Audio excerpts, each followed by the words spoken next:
નમસ્કાર, દમદાર ન્યૂઝમાં આપનું સ્વાગત છે ને હું છું પ્રવીણ કુમાર। સમાચાર મળી રહ્યા છે ભાવનગરના મહુવાથી। ભાવનગરના મહુવા ખાતે આવેલી લોંગડી પ્રાથમિક શાળાના વિદ્યાર્થીઓએ આજે ભોજન લીધા બાદ તેઓની વોમિટિંગ શરૂ થઈ ગઈ હતી અને તેઓને દાખલ કરવાની ફરજ પડી હતી। મળતી માહિતી મુજબ આજે લોંગડી પ્રાથમિક શાળાના વિદ્યાર્થીઓ છે તેમના માટે આજે દાતાશ્રીઓ દ્વારા બટુક ભોજનની વ્યવસ્થા કરવામાં આવી હતી। આ બટુક ભોજનમાં પાવભાજી અને ફ્લાવર પીરસવામાં આવ્યું હતું।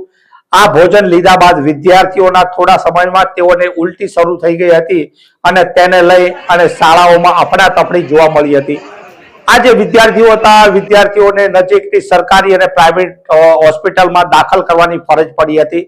લગભગ 52 થી 55 જેટલા વિદ્યાર્થીઓને 108 મારફતે સરકારી અને પ્રાઇવેટ હોસ્પિટલમાં દાખલ કરવા પડ્યા હતા।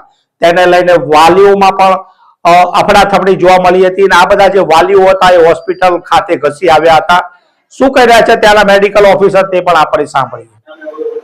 હું doctor Nilesh Kalsariya as a medical officer general hospital Mahuva. અત્યારે આજરોજ લોંગડી પ્રાથમિક શાળામાંથી અંદાજિત 50 થી 52 જેવા બાળકો આવેલા છે અહીંયા ઉલટી માટે અને એમાંથી 7 દર્દીઓને અમે દાખલ કરેલા છે। જે 7 દાખલ કરેલા છે તે પણ તબિયત સારી છે। બાકી બધા લોકોને અમને ઓબ્ઝર્વેશનમાં રાખી સારું હોય તો કલાક પછી રજા આપીશું। ટોટલ કેટલા વિદ્યાર્થીઓ 52 જેવા આવેલા છે અત્યાર સુધી।